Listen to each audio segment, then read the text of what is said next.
Namaste, Namaskar everybody, and welcome back. We're continuing with our series on Guru Purnima. So I've been inviting, many scholars to come and talk about the essence of Guru Purnima. Some people have presented, astrological techniques, but today I have a guest who is Dr. Dennis Harness. He doesn't need an introduction. Several of us have interacted with him because he has been running astrological conferences for over 3 decades. His own experience with Jyotish has been for over 4.5 decades, is what I've been told, almost 42 years that he has been introduced. And he's coming up with a book. He's taken time out to write his book, and his book is called The Karmic Code, which is soon to be published. So I wanted to invite him to talk about his experiences with all these experts, masters, and people that he has encountered or he's met up with in his experience for last 4.5 decades. So welcome, Dr. Harness. It's a pleasure to have you here. And so please tell us, what is this book all about, which is the Karmic Code, and what's there in this book? Yeah, the main focus actually I wanted to give today, which would be more in, it's kind of a trilogy that I'm working on, and part 2 would take place during the experiences that I had that I wanted to talk about mostly today. And it really involves actually 42 years ago, as you mentioned, me meeting Chakrapani Ulal, who was one of my Jyotish gurus. But how that meeting was set up was that I was taking a yoga teacher's training course back in 1980 in August. It was actually it was June through August. It was a 3-month course, and I actually lived in a tent, and I had a little cardboard box as my bookshelf with my 10 favorite books. And it was one of the most wonderful times ever in my life, to be honest. It was one of the greatest times. And right at the end of it, they had what's called a spiritual renewal week, and Swami Kriyananda was the founder of this Ananda village, and we were up actually at the retreat center. And I was giving a lecture. We had to do presentations at the end, and since I was really into astrology, I loved Western astrology, I was talking about Swami Yogananda's chart, which we do have a pretty accurate birth time for him, and also Sri Yukteswar's chart, which I just used a noon birth time for him. And I was presenting this material. And after the lecture later that day, Swami Kriyananda approached me and he said, I think you should go and meet Chakrapani Ulal, and who's down in Santa Monica, California. And it was just so interesting because I had planned to go to Los Angeles because I wanted to visit the Mother Center there of the Self-Realization Fellowship. And I had plans to go and take a holistic health conference. So anyway, long story short, I scheduled a session with Chakrapani Ulal. He gave me the contact information for Chakrapani. And this again was in August of 1980. And it was one of these amazing experiences where about 5 minutes into the session, he goes, I know your mind very well, perhaps better than you. And I was about 24 at the time. And by the end of the session, he had convinced me that there was truth to that. And actually, I think about 10 minutes into the session, he goes, you will be married twice. And I hadn't even been engaged once. And sure enough, my first marriage crashed and burned within about 3 or 4 years. I just wish he would have told me to wait. But I met my second wife a few years later, and we've been together 33 years. So, anyway, it was just a fascinating session I had with him, and I had several other sessions. And I was living in the Bay Area at the time in San Francisco, and he used to come up and teach about once every couple of months. And, it was interesting how he taught, Dr. Pai, is he would just throw a chart up on the chalkboard and, and then just say, what do you think? To all the students. And we would make some comments because most of us had studied a little bit. And we would make comments, and he would say, if we made an error, he would say nothing. But if we got something right, he would go, correct, correct. So this is the way some of us actually learned, was through, principle of Shruti, of actually hearing the teacher speak and the words and the vibration that he bestowed upon us. And so this was an amazing experience. And he told me about a little book called Hindu Predictive Astrology by Dr. B.V. Raman. And again, this was back in 1980. And I did buy a copy of the book, but to be honest with you, I had a hard time, learning from just that book. And Chakrapani actually came up a little bit later in terms of the Bay Area to teach. So anyway, fast forward, about 1986, James Braha came out with a book called Ancient Hindu Astrology for the Modern Western Astrologer. And that book kind of opened me up because I'd been studying tropical astrology for a number of years, and it just was kind of even more of a bridge into that world, into the world of Jyotish. And James, I don't know if any of you, your listeners, I'm sure you're familiar with his books. He has quite strong opinions about things. And there's a beauty in that too, because he really hammers home some of the basic principles that we need to learn. And so he was really one of my early teachers back in, I think it was 1987, 88, when I had those teachings. I went down and took one of his weekend seminars and some other training I had with James. And then it's actually interesting. It was a very humbling experience, actually. Also in 1988, I met a Chinese astrologer from Hong Kong. He was doing a session for me, speaking in Mandarin through an interpreter, chain smoking Lucky Strike cigarettes. And actually, it was one of the best sessions I've ever had in my life, I have to be honest.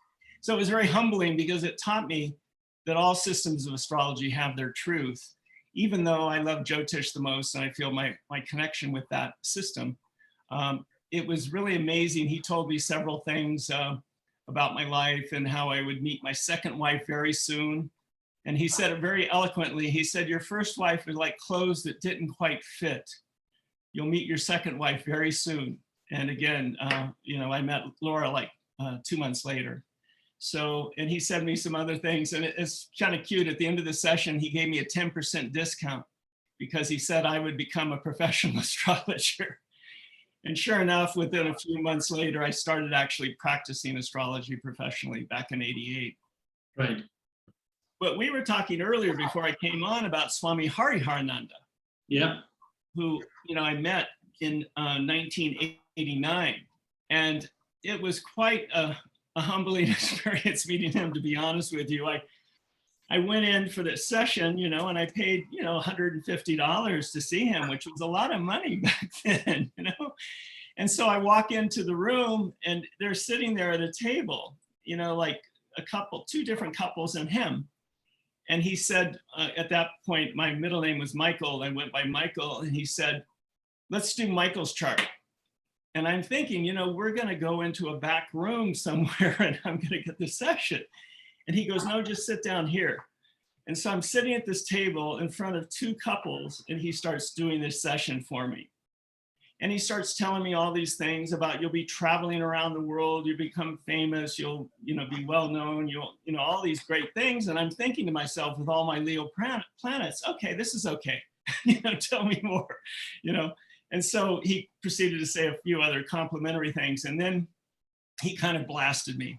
And I won't go into all the details, but basically he came over to me after he'd said several things that were totally true, which were more my shadow side. And he came up and he took his thumb and he put it right into my third eye and twisted it. And he said, you were blind, you cannot see. And then it was this, really intense experience with him. And did he actually have your chart in front of him? He was just kind of. He had my chart and everything. Right. Actually, it's kind of funny. He in which I just made it through that Rahu period. He put on my chart trouble. Okay. And then when it was going into Rahu Ketu, he wrote on it bad times. So he was very blunt in his experiences. But I made it through the Rahu period, so hopefully Rahu Ketu will be kind to me.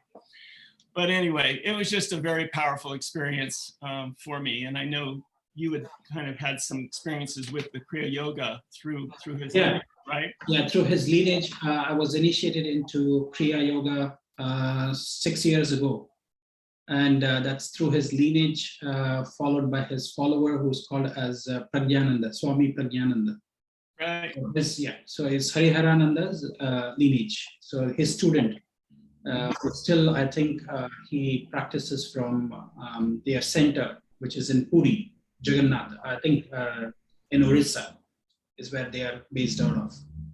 And he has another center in Homestead, Florida, too, an ashram in Florida as well. Okay. And I had the great good fortune to meet him. Okay. I never had the fortune to see, Swami Hariharanandaji. And so Swami Prajnananda, I called him Swami P because I always had a hard time pronouncing his name. Pragyananda, yeah, that's right. I still do. I'm a Midwestern boy from Kansas City, Missouri, so Sanskrit's not one of my strongest suits. But anyway, I met him at a retreat center a few years later, and I asked him the question. I said, "What do you think about astrology?" And because he wasn't an astrologer, and he said, "Oh, I love astrology. I love astrology because my guru was an astrologer. He was trained actually by Sri Yukteswar, who really is my Sat guru. One of my lineage is, Sri Yukteswar Yogananda's astrologer, or his guru, excuse me, and Yogananda's astrologer for that matter." But Swami P said to me, he goes, "I love astrology, but," he says, "the main problem with astrology is that it generates fear. It generates fear." And he said, "We should not do that to our clients. We should not generate fear for our clients." But as one of my dear friends said, the other side of the coin is that we don't want to cheerlead a client off a cliff either. So, it's a delicate balance how you word things. And so anyway, he said that. I asked him about, actually, it was just a kind of a random question about what he thought about dreams. And again, he says, "Oh, I love dreams because I get to go spend time with my guru, with Swami Hariharananda." So he's a very sweet man. His energy was kind of like Jesus Christ. I imagine Jesus Christ's energy was very, very gentle compared to his guru, who could be very harsh, very fierce, because Sri Yukteswar was very stern too, with his devotees at times. But anyway, it was very, very powerful to meet that, to connect with that part of the lineage as well as, of course, you have with Kriya Yoga. So then going a little further in 1991, I met Dr. David Frawley, or Vamadeva. And it was just a couple of weeks before I got married to my wife, Laura. And so it was kind of auspicious because I met him just a week or two before we were going to get married. So I kind of felt like I got his blessing as well. And he looked at the muhurta for the wedding and kind of helped me fine tune it and things. It was very sweet of him. And we started talking about putting on conferences back in '91.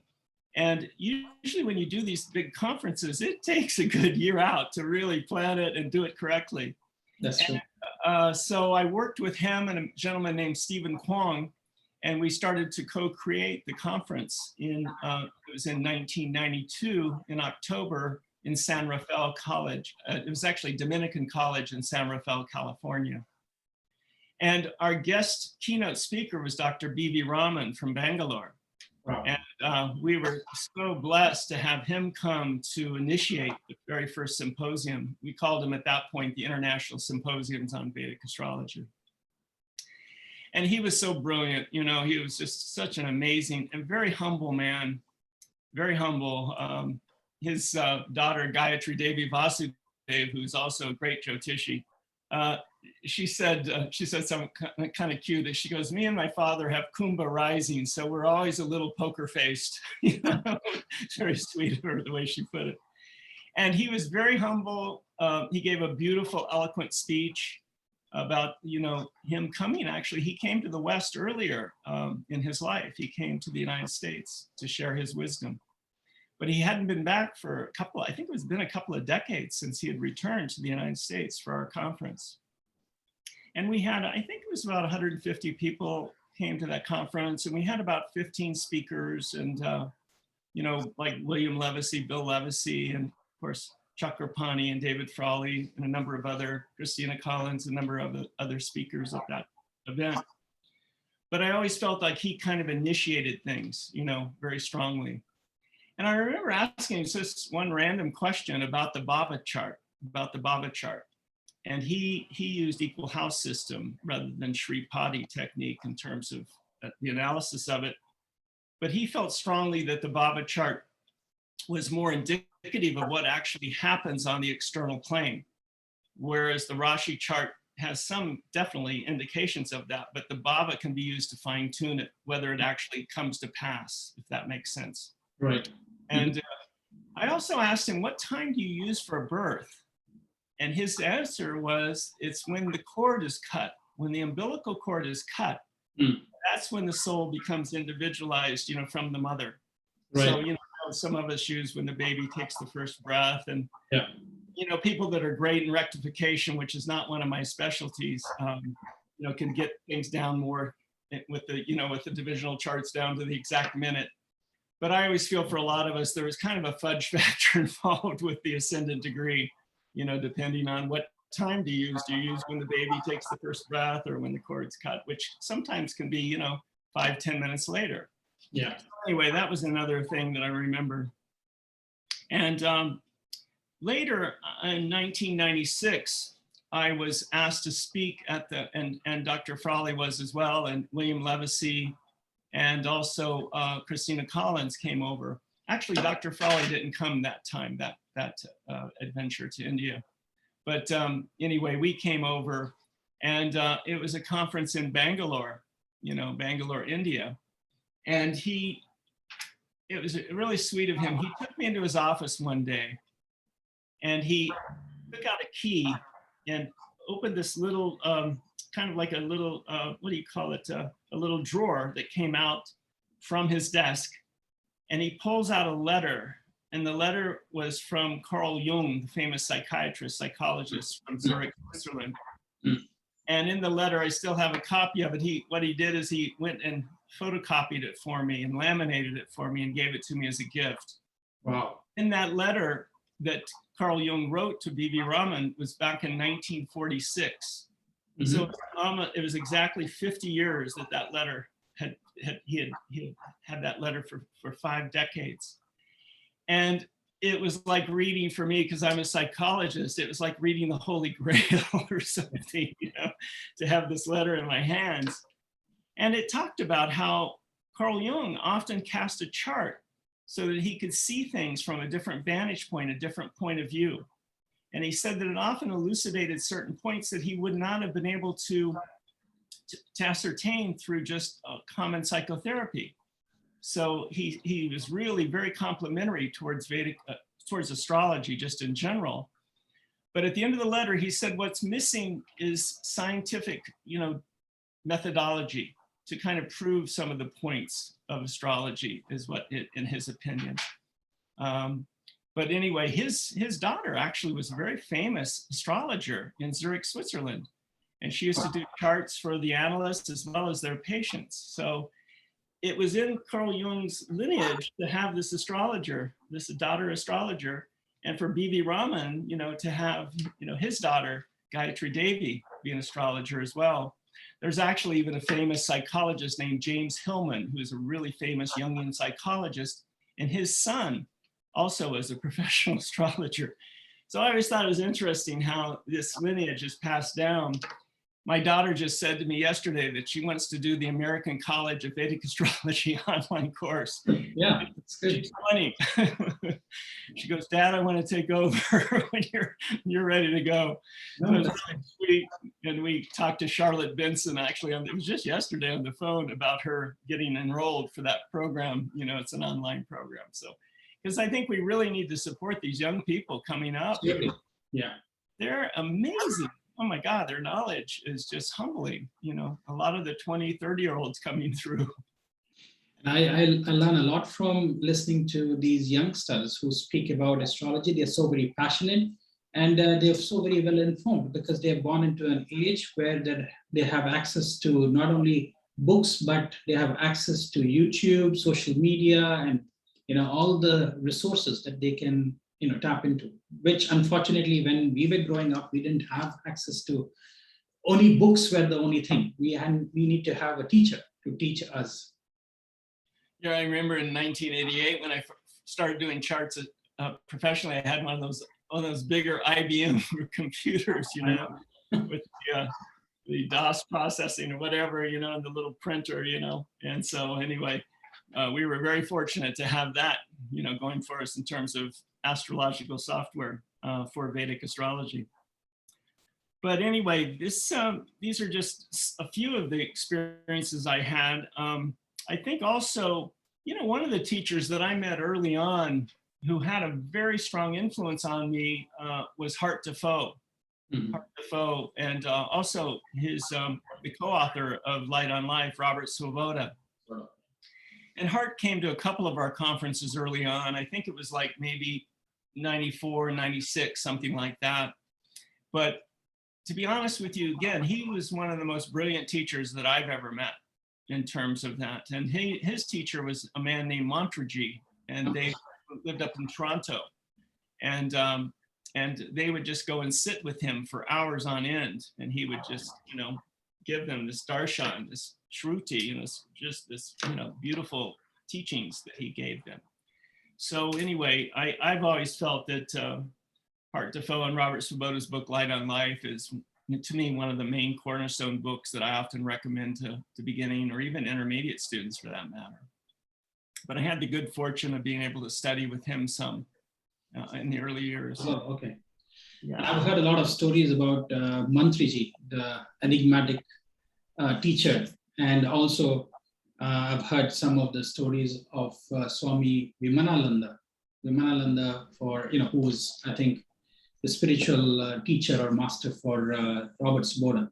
Have you ever had any interactions with Swami Vimanalanda? Or just the books that Robert wrote on the Trilogy, on the karma, the laws of karma. I think it was 3 or 4 books he wrote. But in his stories that he told about his really one of his main gurus or teachers. Yeah. And but it was quite fascinating. And Robert would talk about it a little bit. He gave a talk at one of our conferences on his book, The Greatness of Saturn. Right. And then he did comment about his teacher during that time. And again, that was about 1996. So in the mid 90s when Robert came and spoke at one of our conferences as well. We also had, during those early years of the conferences, K.N. Rao came from New Delhi, India. And he was also quite brilliant. We had him actually for 2 years straight because we really wanted to, have him share knowledge. We had a little different point of view with him because, in some ways, the way I was working was bringing in different teachers. And he kind of wanted more his own school and for him to be our guru, and which was great. I mean, I don't think there was anything wrong with that. It just, we took a little different avenue. The road may be less traveled or something like that, or maybe the road most traveled. But he was absolutely brilliant. And of course, he's written over 10 books, I think, and quite amazing teacher. So he had a strong impact on me early on as well. And somebody that came actually in 96 as well to our San Diego conference was Bipin Bihari. Wow. Yeah. Who wrote Myths and Symbols of Vedic Astrology. And he was the one that really, Hart had some impact on me too in terms of nakshatras, but it was Bipin Bihari. We called him Mr. Nakshatra. Wow. I still read his books. On nakshatras, and his explanation of the nakshatras and things are still it really blows your mind off. Yeah, because he was bringing in theosophy, Madame Blavatsky's teachings, and it was interwoven into his teachings, and so I remember it's still hard for me when I published my book on the nakshatras back in '99. One of the things that he said to me before I published it, he said, just go ahead and write. Don't worry what people will think, because, it's an introductory book on the nakshatras. It's kind of a primer that I wrote actually for my students and for myself. But anyway, that was I got to go to his home, went and meet his wife in New Delhi, and they were just such kind, sweet people, wonderful people as well. So I must just add there, Dr. Harness, I still feel your book on Nakshatras is still one of the best books, I would say, for somebody who is a beginner who wants to start. I have not seen any other book that can be so easily, it's so easily written, and it's so easy for anybody to grasp many of the concepts. For anybody who is a learner, and even for advanced students, I feel there is a lot of content in that book. I think you must have taken a lot of time to really put in your thoughts and your experiences in that book. yeah, it was about 3 years I worked on it, you know. I remember holding up at a hotel in San Diego with a beautiful view of the bay for about 3 days. And I wrote a good third of it just, you know, because I've been collecting all the notes and everything for years, for several years. I'm especially interested in, you know, famous people with their moon nakshatra or ascendant nakshatra and things like that. So I tried to include some of that research into the book. But it was really Bepin Bahari, Hart Defoe, and Dr. David Frawley, because he had done research on the Shaktis associated with the Nakshatras. And B.V. Raman, for that matter, who really influenced me a lot on the chapter, which is in the book on relationship compatibility using the Kuda point system. Yeah. And he gave me permission to use some out of his book, Muhurta, which Right. has a section on relationship compatibility and also Muhurta for, of course, for marriage. But those people really had strong impact on me in terms of my early writings on the nakshatras. So, yeah. And, you know, shortly thereafter. Honest, sorry to interrupt. I wanted to ask you, what was at that time when you wrote the book? Probably not many people were interested in nakshatras. So how come, you know, there was very few material that I could even find for nakshatras when I started studying nakshatras? So what actually encouraged you to go into the depth of nakshatras? Is it just your association with heart? Because I know heart and Mantriji, they had a lot of valuable secrets that they had from their tradition of Mantriji. That's what I've heard. I've never met Hart Defoe and even Robert Sedona, but through our interactions, I know that there was a lot of things that you learned from them as well. So who initiated you into nakshatras? It's interesting. It's interesting you asked that story because it was love that interested me in the nakshatras. What it was the astrologer that was studying with Hari Harananda. Her name was Jackie Holler. She was like his assistant. She would prepare his charts for him and everything. And she was, of course, getting all these downloads from him and learning Jyotish from him. And in that, her studies, she had come across Muhurta by B.V. Raman. Right. So there's a table for this point system where you can get anywhere from like 3 points to 35 points of, you know, compatibility for the moon nakshatras and the moon signs. And of course, it's only one out of many things to look at, you know, in terms of, because primarily it's done for younger couples, you know, heterosexual couples. So, you know, in today's times with all the different types of sexual, you know, choices, you know, it's a little bit different. We're in a different world now. But at the time I was, you know, I had gone through a divorce and I was really wanting to make sure I got it right if I married again. So I would ask Jackie, like I would be dating someone and I would get their birth information and I would ask Jackie, this is back in '89, I'd say, how many points do we have? And so after about 3 or 4 times bothering her with that, she's just said, you know, don't bother me anymore. Go buy the book Muhurta. You know, go buy the book on electional astrology. It's called Muhurta. So it was really interesting. I was doing readings at East West Books in Menlo Park, California, when I started back in the late '88, and I went up to order the book from the desk up you know, in the front of the bookstore. And so they said, well, you know, you better be patient because it takes sometimes a month for the book to get over from India because of sea freight at that time. And so patience is not one of my great virtues with Mars on my ascendant, you know, in Leo.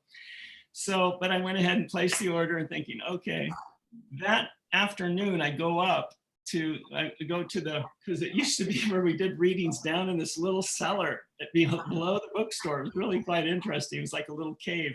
So I came up and went to the front desk because one of the gentlemen working there said, you know, at that point I went by Michael. He said, Michael, you know, did you, I just got a book order in. Did you order this book, Muhurta by B.B. Rahman? And I said, yeah, I just placed the order this morning. And he said, well, it just arrived and we've been calling the person to pick up the book and we can't get a hold of them. So would you like the book? Wow. And kind of the proverb of when the student is ready, the teacher appears. Or the book Yes. appears. So it was love, to answer your question, that pulled me into the Nakshatras. And then I became fascinated with them. And I literally fell in love with the Nakshatras instead of, you know, I had to wait a little while to meet my wife. But anyway, it was kind of funny how it all worked. Yeah. Yeah. We were dating at that point in time, actually. We were dating. And I looked up our point compatibility and we had like 27 points, you know, and I said, oh my God. Must be pretty good. But she had Mars in Gemini in her 7th house. Right. And that really concerned me because at that time she was a younger woman in her mid-20s and I had heard about Kuja dosha, of course, read about it and things. And I was like, oh boy, I don't want to go through another divorce. So she was so beautiful though, I decided to date her for a little while, you know, Right. just to see how it was going to work. And about 2 months into the relationship, she said, I have something to tell you. And I said, well, what's that? And she said, I've been married before and divorced. And I said, really? She said, yeah, what happened was I wanted to go to New Zealand and there was a gentleman from Thailand who needed to get married to get a green card. Hmm. And it was just a platonic relationship, but she had to learn some Thai language and go through all these, you know, things to get the green card. Right. So she actually got the green card and he got the green card and he gave her $2,000 at that time. There's a lot of money to allow her to go to New Zealand. Right.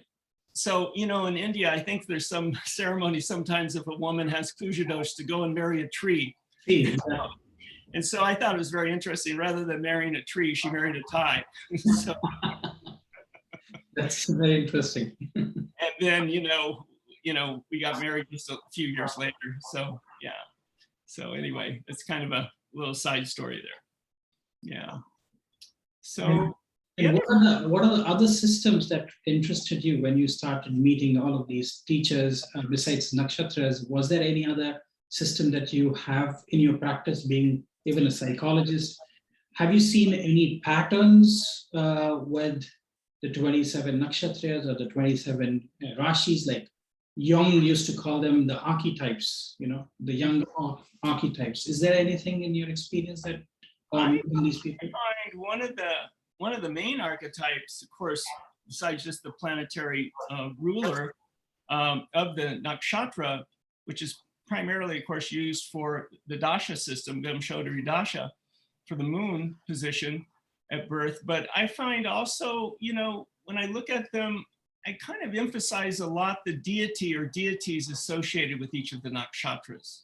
And if clients are open to that, I try to kind of help them to tap into that particular deity and maybe read up on them and do some maybe mantra to that particular deity.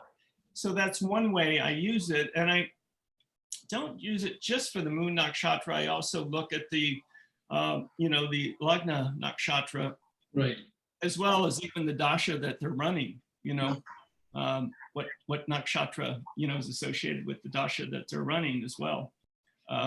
So anyway, in terms of the planetary, dasha. So those are some of the ways that I work with it. I've written an article, which some of your listeners may find interesting, on my website, on dennisharness.com, called Vedic Astrology and Transpersonal Counseling.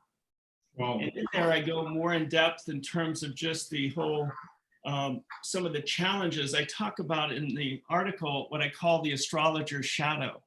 The challenges we really have to look for in the practice of astrology. And I think one of them, as we mentioned earlier, is that we have to be careful not to generate fear with our clients. That's true. And the other thing, we have to be really careful when we're doing really great work, we can get too inflated, and think we're omniscient, and become literally, the guru, for our clients. And I am far, far away from ever being a guru this incarnation. So I always, try to make sure that I don't get too inflated, I think is one of the points, because that can really can end up being a real problem. And also Dr. Raman, in terms of ethics, he emphasized, the other thing he emphasized was what I call the 3 Ds.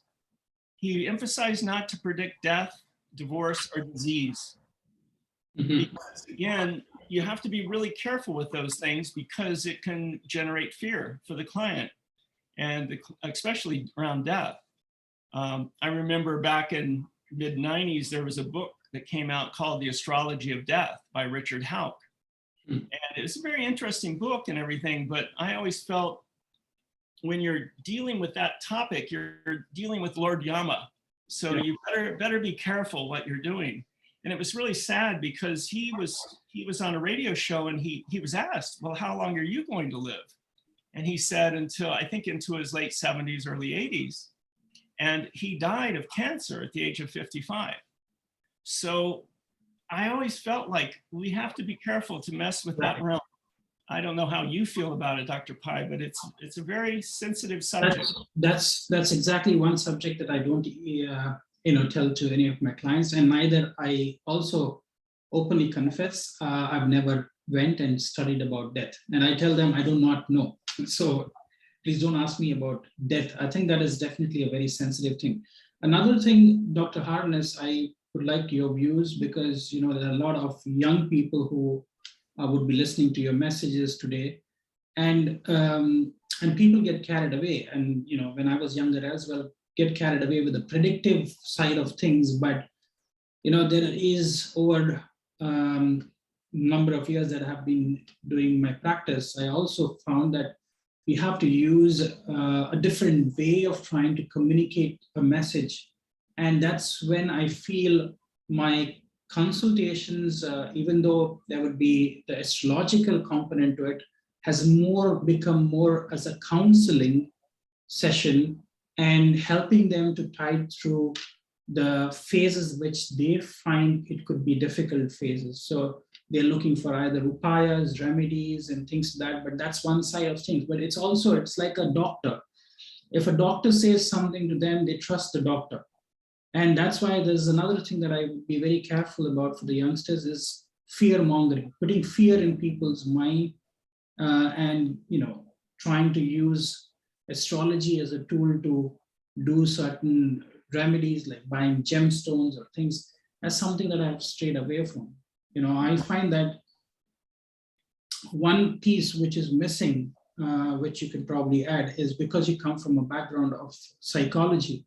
I think you have a different approach to doing your counseling or your consultation sessions, which otherwise it becomes more purely academic endeavor where you're just talking about, oh, look at this chart and this is aspecting this is your Badaka, this is your Marana, Karakastanas or Marakas or whatever. Some of those words people will just go and type it and they can get really overwhelmed when you say, oh, it's a Maraka or a Marana Karaka. Mm-hmm. So what is your view and what is your message for the younger people when, we have been talking about this, and because you have brought this up, I said you can give your bit of your mind. It's a great point. Actually, one of the themes of the Karmic Code is about this young man's struggle with trying to understand the nature of fate, destiny, and free will. Mm-hmm. And trying to kind of grapple with that, to understand that. And I really try to emphasize more the free will aspect, although I say that there's these patterns of destiny, but how you work with them, is your free will. And there's also, as Chakrapani talked to me about, he said there's 25% technique. That's 100% as best you can learn, and then 25% intuition. And then he said 50% the grace of God and Goddess. I completely agree. Yes. So 75% of the equation, he said, was Graceland, or I use the term Graceland, divine grace that's working. So I always feel like Sri Yukteswar, maybe if I stay still, sometimes it whispers in my ear, and I think we have to be so careful of the terminology. I really try to stay away from the word malefic. I think it's really damaging to clients. It can be to their psyche, because most of us at some level are fragile as glass. We're fragile beings on this planet. So I think we have to be really careful about using certain words. And sometimes, you can just overwhelm a client, like you said, with so many words and so many terminology. And, as I'm a Midwestern boy from Kansas City, Missouri, so my wife calls me a Midwestern mystic. I'm kind of from the show me states. I try to, kind of be practical in the way I work with astrology, and I'm not sophisticated. I always say I'm a psychologist, to be honest. Yeah. Practices astrology. I'm not an astrologer practicing psychology. So my strength is counseling, and then I sometimes will refer people to other astrologers as yourself, or other people that are much more adept at advanced techniques and things like that. I was trained primarily in Prashara techniques, and some Jaimini, but primarily my foundation is more Prashara, related. I think also, I like to say sometimes the best way to predict the future is to create it, is to act and create, and work with it. Because I've seen sometimes the most challenging charts, and I like to use the word challenging rather than malefic, I've seen some of the most, quote, challenging charts, with charts sometimes of saints. Some saints, even without Nichabanga, that have a debilitated Venus, for example. And, they just don't find enjoyment from this world so much. And so that's the beauty that actually Kan Rao taught us, that the beauty of Nietzsche planets, even without Nichabanga, that they teach humility, which I think is one of the most important factors for all of us to learn, is to stay humble. Absolutely, yeah. And I believe that a Nietzsche planet can teach you more than a Ucha planet can do in your life, is what I've also seen, interestingly. Yeah, yeah, if you work with the energy of it, yeah, it's because, Michael Jordan, the famous basketball player, was asked what made him the greatest basketball player of all time.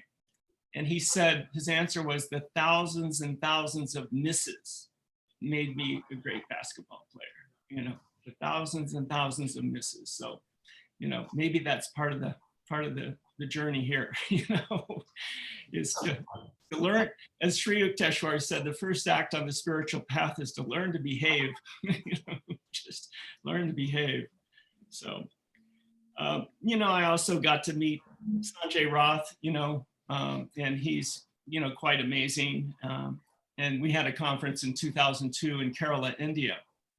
He came, and he, he's, as you know, is just brilliant, and has all these students, as you do as well, that have studied with him, and that, he's got Camilla Sutton and Andrew Foss, and, just a whole, incredible crew of students of his, as well as you do with, with Eve Mendoza, and, some of your other, other students, that have studied with you. So again, I'm just, to be honest with you, just very humbled by the knowledge and wisdom that the great Jyotishis that I have met, have really bestowed on me.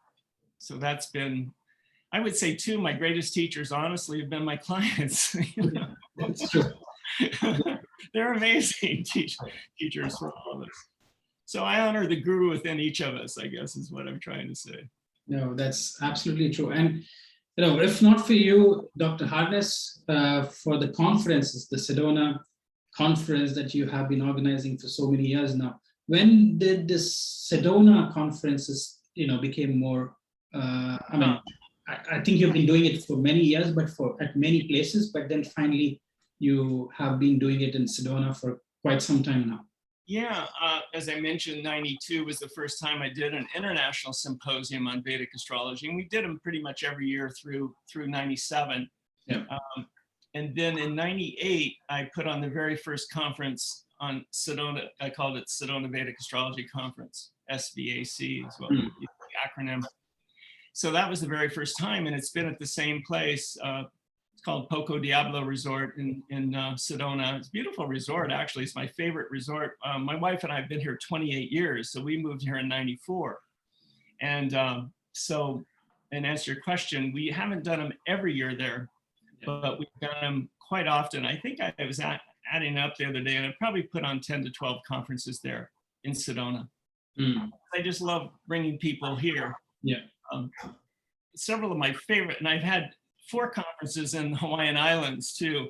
I love Hawaii, particularly Kauai, where the Hindu temple is, the Hindu monastery. It's a fascinating place. My favorite places on the planet are basically Kauai, Sedona, and Kerala, India. You know, so which is where we had the conference. In Kozhikode in Calicut, as I mentioned in 2002. But again, we had one teacher who came through, spiritual teacher from India, and she said that that the ancient name for Sedona was Siddhadona, the land of the rishis. So I tried to bring as many rishis as I could here to bless us. And one day, Shivananda Murti, who I don't know if you're familiar with him, he was on the east coast of India. He's one of David Frawley's main gurus, main teachers. Came to Sedona, and he knew I was very fascinated with Tibet and with the ancient Indus Valley civilization and Saraswati civilization. And so we were up on this top overlooking Sedona, pointed to this Thunder Mountain, which is kind of behind my, actually I can see it from my office and behind our home. And he pointed at it and he said, "This is your Mount Kailash." Wow. And so if you kind of drilled a hole through Arizona, you would hit Tibet. And the Tibetan flag looks very much like the Arizona flag, if you ever look at the 2 flags in terms of the red and the blue colors in it and everything. So, and yellow. And so anyway, and the other thing he said cryptically to me, which I think is true for all of us, is he said, "You have no enemies. You have no enemies." So. But I have, very fond memories. I've been to Sedona twice to the conferences that have been organized by you. And, there are so many fascinating places that you can go around Sedona as well. One of them was, what I remember is what do you call the medicine wheel in the Buddhist monastery? There is the stupa. The stupa, near the stupa. And there's been, with the stones, they have created like a wheel. And this is a medicinal wheel or something like that. It can healing properties in that. So that was quite fascinating. It's a Native American medicine wheel, and it has the 4 directions, connected with it. And then you circumambulate the wheel 3 times, and then you go and stand in the middle of it and have your experience right in the middle. It's kind of like a strong vortex energy that the Native American Indians believe strongly in. Yeah. And some people feel that there was some kind of transmigration from India down through Alaska into North America, eons before. And so who knows with these things, how, so maybe the East Indians and the West Indians met, on a regular basis. Who knows? It's really fascinating. But any other things that you wanted to share about your upcoming book on the Karmic Code as well? Any things that, and when can we look forward for this book? Yeah, I think, again, I've tried to present it in a way that is written a little bit more for the lay public rather than just my astrology friends. So I'm trying to present it in a way that people can grok it or understand it a little bit more. People, let's just say, that are interested in mysticism, but then not necessarily students or professional astrologers. So it's written a little bit more in that light.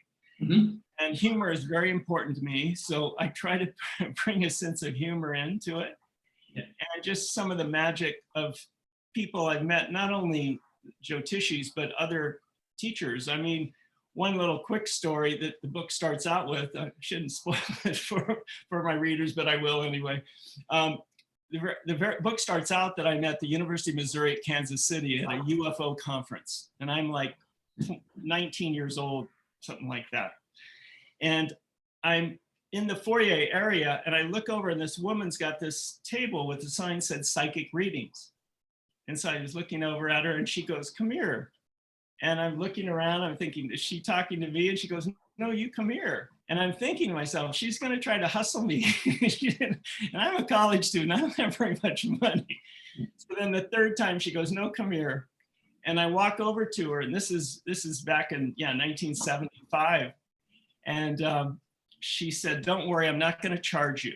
And she said, "Then I have two things to tell you. The first thing is that you have two guardian angels." And I'm thinking, boy, I'm really special. And she says, "Yeah, you need two to keep you out of trouble." And then the second thing she said to me was, "Someday you should go to Sedona." Wow. So, and that was what, like 19 years before, actually we came a few years earlier before we moved here. So about 15 years before I even came to Sedona. And I didn't even know where Sedona was, So my wife is from Arizona, from Phoenix. And so she got me to come here because she used to come up for the summers, get out of Phoenix heat and spend time up here in Sedona because it's not as hot as the valley. Mm. But it has stories like that as well, and as I mentioned, the Chinese astrologer story and other stories like that. So hopefully I'm trying to present it in a way that's entertaining for people. So it's not really, to be honest, very technique heavy. Yeah. It's more really general. And I do talk about some of the things we've talked about in terms of astrology and psychotherapy or counseling, and important things to keep in mind for astrologers as well as clients that are getting a consultation, to know some of the pitfalls in practice that can happen. Yeah. So, but the book takes me all through, even now. The third part of it is still happening, Dr. Pai. So you're in the third, you're in the part 3. Okay. We look forward to reading that book. Like your Nakshatra book was such a treasure trove for all of us. But thank you very much, Dr. Harness, for taking your time and sharing these nuggets of information for especially we youngsters. We look forward to get such insights from people like you who have been there for over 4 decades. Is there anything else you wanted to add? Thank you for because I just want to give a real shout out to Kashanti Nakshatra. Yes. Yeah. Because he's doing a Zoom conference from November 17th to the 21st. I decided to not do the Sedona conference this year, due to wanting to write more, and also just to take a little break. My Saturn return, 29 years of putting on these conferences. So I decided, maybe Shani says, I've done enough, I can take a little break. So Kashanti has taken over, and he's amazing. He's in his 30s, and he's just this amazing young man. And he's got a lineup. You're speaking, correct? And yes. It should be awesome. So you can Google him. It's Kashanti Nakshatra is his name. And I think he's calling it the Prashara Conference, correct? That's right. Yeah. I think it's Prashara Conference. Maybe prasharaconference.com or something like that if people Google it. But you can sign up even now. And I think lower rates are until 1st of September or something like that.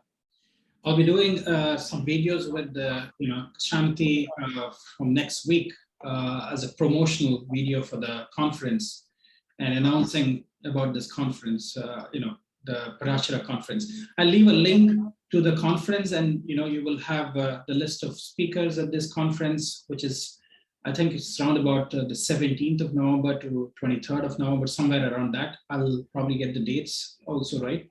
But I'll be doing a couple of, and many of the other speakers will also be doing some promo lessons and events, marketing material that might be going out to speak about what topics will be spoken at this conference. So thanks for bringing that up. And I know you'll be speaking at the conference as well, Dr. Harness. Yeah. Well, it was a pleasure being on your program. I hope this was of help. And I just want to again honor all the gurus and the guru within ourselves as well. Yes, thank you.